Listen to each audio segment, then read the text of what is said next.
এখন আপনি চিন্তা করেন আপনার দল, আপনার মত, আপনার রাজনীতি কোন পথে আপনাকে পরিচালিত করতেছে।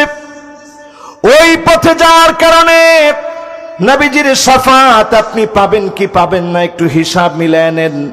কোন রাজনীতি আপনার কাজে আসবে না। বায়া রাজুলুন রাজুলান, এক ব্যক্তি আরেক ব্যক্তির হাতে রাজনীতির বায়াত নিবে। আমার কথা না, বিশ্ব নবীর কথা। লা ইউবাইউহু ইল্লা দুনিয়া, এই রাজনীতি যদি দুনিয়ার জন্য পচা রাজনীতি হয়, শুধুমাত্র দুনিয়া অর্জন করবেন এজন্য রাজনীতি হয়, আল্লাহর নবী বলেন ওই লোকটা আল্লাহর কাছে এত ঘৃণিত হবে, লা ইয়ানজুরু ইলাইহি ওয়ালা ইউকাল্লিমুহুমুল্লাহু ইয়াওমাল কিয়ামাহ ওয়ালা ইউযাক্কিহিম ওয়ালা ইয়ানজুরু ইলাইহিম, আল্লাহ তাদের দিকে তাকাবেন না, কথা বলবেন না, দয়া দেখাবেন না।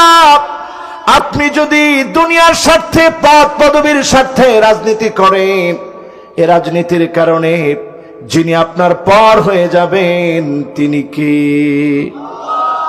কথাটা কি আমার না রাসূলের?